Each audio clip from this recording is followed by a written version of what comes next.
اللہ الرحمن الرحیم۔ ناظرین السلام علیکم۔ ناظرین، اس وقت جو سب سے پوری دنیا میں جو ٹاپ خبر ہے وہ امریکہ کے صدارتی انتخابات ہے۔ پریزیڈنٹ ڈونلڈ ٹرمپ جو کہ ریپبلکن کے امیدوار ہیں اور جو بائیڈن جو ڈیموکریٹ کے امیدوار ہیں، دونوں کے درمیان مقابلہ ابھی اسی سٹیج پہ ہے کہ لگ ایسا رہا ہے کہ جو بائیڈن جو ہے وہ جیت رہا ہے اور ٹرمپ جو ہے وہ ہار رہا ہے۔ اور ٹرمپ نے الیکشن پروسیس پہ یا کاؤنٹنگ پہ اعتراضات بھی کیا، اور یہ امریکی تاریخ میں میرے خیال میں پہلا الیکشن ہوگا جو کہ اتنا متنازع ہوتا جا رہا ہے ہمارے لیے۔ اور پھر یہ دوسری بات، اہم بات یہ ہے کہ ٹرمپ وہ صدر ہوگا جو کافی مطلب ہے کہ کئی دہائیوں بعد جو ہے ایسا امریکی پریزیڈنٹ جو کہ دوسرا ٹرم جو ہے وہ ہار گیا ہو۔ تو ٹرمپ لگ ایسا رہا ہے کہ دوسرا ٹرم جو ہے وہ ہار رہا ہے، یہ بھی ایک بہت بڑی خبر ہے۔ پھر یہ الیکشن ایک ایسے ماحول میں ہو رہے ہیں کہ کووڈ-19 جو ہے، جو کرونا امریکہ میں سب سے زیادہ اموات اور سب سے زیادہ جو لوگ متاثر ہوئے ہیں کرونا سے، وہ امریکہ میں ہوئے ہیں۔ ٹرمپ کی نو ڈاؤٹ جو کچھ اچھی پالیسیز بھی تھی، کچھ بری بھی تھی۔ اچھی پالیسی ان کی یہ تھی کہ بزنس مین تھا تو بزنس اورینٹڈ ان کے پالیسیز تھے، اور یہ کہا جا رہا ہے کہ امریکہ کے لیے اس نے بزنس کے حوالے سے کافی اچھے اقدامات کیے تھے، لوگوں کو روزگار کے حوالے سے۔ لیکن آج کے پروگرام میں جو میں بات کرنا چاہ رہا ہوں وہ یہ ہے کہ ہمارے خطے پہ پریزیڈنٹ ٹرمپ کے جانے کے بعد، جو بائیڈن کے آنے کے بعد کیا اثرات ہو سکتے ہیں۔ ایک بات تو واضح ہے کہ پریزیڈنٹ ٹرمپ جو تھے وہ ایک انکنونشنل صدر تھے۔ وہ جتنا تجربہ سیاست میں جو بائیڈن کا ہے اتنا اس کا بزنس میں تھا، سیاست میں نہیں تھا۔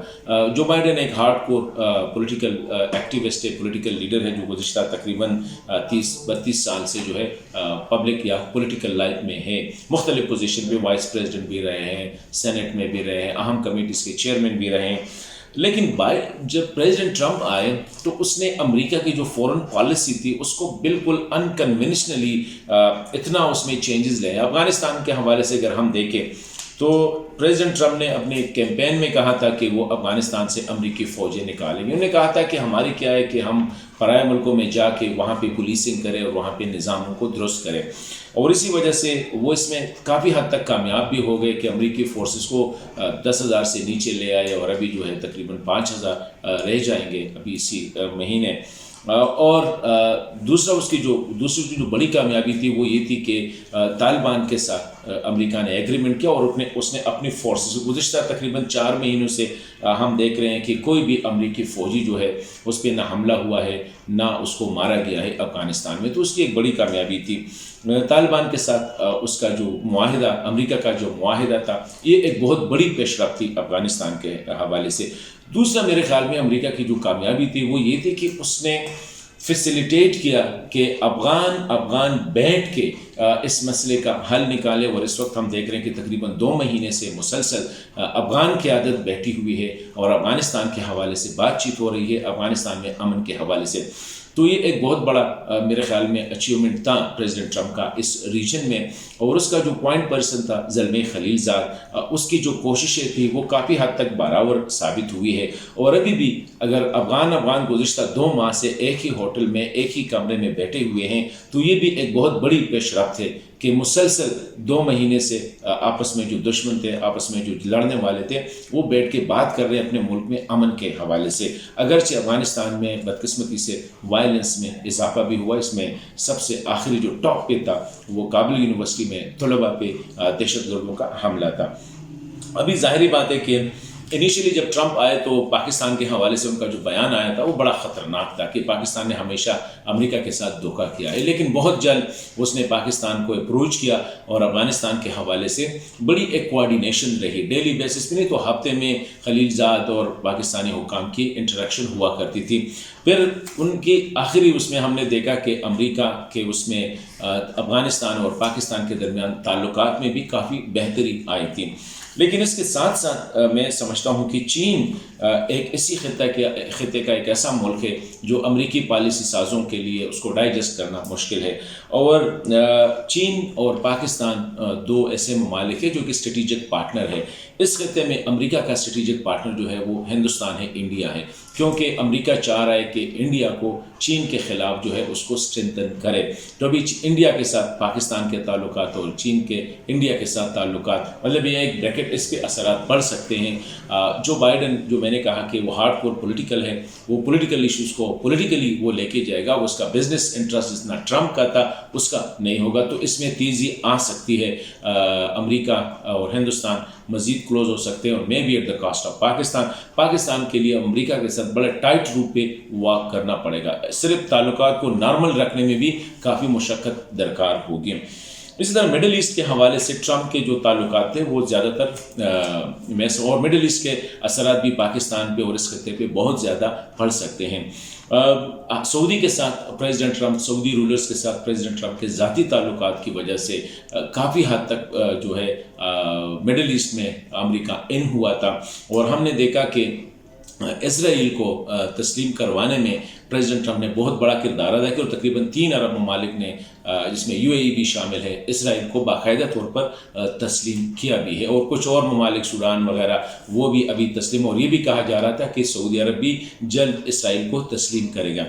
ابھی جو جیریڈ کوشنر تھے، ان کے جو داماد تھے، ان کے بھی تعلقات سعودی رولرز کے ساتھ، اسپیشلی محمد بن سلمان کے ساتھ، وہ بھی کافی واضح تھے. ابھی اگر ٹرمپ چلا گیا، ریپبلکن چلے گئے، اور جو بائیڈن آتا ہے، ڈیموکریٹ آتے ہیں، تو سعودی کے ساتھ یہ آبزرورز کہتے ہیں کہ امریکہ اور سعودی کے تعلقات جو ہے اس میں درار پڑ سکتی ہے، کیونکہ MBS کے خلاف جو خاشقجی کا جو کیس ہے، اسی حوالے سے امریکہ میں کیس بھی چل رہا ہے، اور کچھ اور ایسی چیزیں ہیں جس سے اس پہ اثر پڑ سکتا ہے. تو مڈل ایسٹ کا پھر ڈائریکٹ انڈائریکٹ اثر جو ہوگا وہ پاکستان پہ بھی ہو سکتا ہے.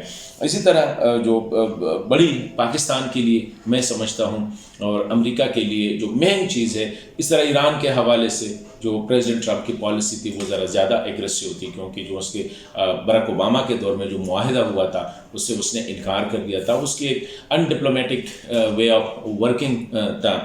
لیکن اوورآل میں سمجھتا ہوں کہ آگے پاکستان کے لیے امریکہ کے ساتھ تعلقات کو نارمل رکھنا یہ ایک بڑا چیلنج ہوگا، کیونکہ امریکہ کا اسٹریٹجک پارٹنر ہندوستان ہے، اور پاکستان اسٹریٹجک پارٹنر چین کا ہے، اور ابھی یہ 2 بلاک بن رہے ہیں. امریکہ اور یورپ جو ہے وہ چین سے خاصے جو ہے وہ ڈر رہے ہیں. ان کے ایمرجنگ پاور، اکنامک پاور بھی ہے، پولیٹیکل پاور بھی ہے، اور ملٹری پاور کے طور پر بھی ایمرج رہا ہے. پاکستان کیسے نئے سچویشن کے ساتھ اپنے آپ کو ایڈجسٹ کرتا ہے، یہ ایک چیلنج ہے پاکستانی پالیسی سازوں کے لیے، کیونکہ پاکستان کی پالیسی جو ہے وہ یہی ہے کہ وہ کسی بھی کیمپ میں واضح طور پر جانے سے گریزاں ہے. پاکستان چاہتا ہے کہ امریکہ کے ساتھ بھی تعلقات اچھے رہے، چین کے ساتھ، روس کے ساتھ، جتنے سپر پاور ہیں ان کے ساتھ بھی تعلقات اچھے رہے، کیونکہ پاکستان کی امریکہ کے ساتھ تعلقات نارمل رہنا یا اچھے ہونا بہت ضروری ہے. کیونکہ اگر زیادہ اکنامک انٹرسٹ آج کل نہیں، پھر بھی ہے بہت زیادہ، لیکن انٹرنیشنلی امریکہ پاکستان کو تنگ کر سکتے ہیں مختلف فرنٹ پہ.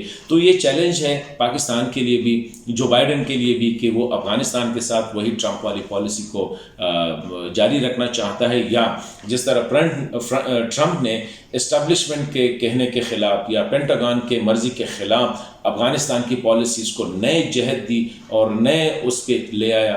ابھی آیا جو بائیڈن جو ہے وہ زیادہ پینٹاگان کو سنے گا یا اپنی اسٹیبلشمنٹ کو سنے گا. اگر ان کو سنے گا تو ان کی طرف سے جو بیانات آ رہے ہیں وہ یہی ہے کہ امریکہ کو افغانستان سے جلد نکلنا نہیں چاہیے. اسی سچویشن میں آگے دیکھتے ہیں کہ بائیڈن جو ہے نئے آیا زلمے خلیجات کو ریٹین رکھتے ہیں، کیونکہ جتنا اس نے کوشش کی اور جتنے اس نے محنت کی، آگے لے جا کے پروجیکٹ کو کمپلیٹ کرتے ہیں، یا مڈل آف دا روڈ جو ہے اس کو چینج کرتے ہیں. تو ان ساری چیزوں کو ابھی ہم نے آبزرو کرنا ہے، اور 2 مہینے بعد جب پریزیڈنٹ جو بائیڈن اگر وہ کامیاب ہوا، اس نے چارج سنبھالا، تو بہت جلد ہمیں پتہ چل جائے گا کہ افغانستان کے حوالے سے انڈیا، پاکستان اور چائنا، اسپیشلی مڈل ایسٹ کے حوالے سے ان کی کیا پالیسیز ہیں.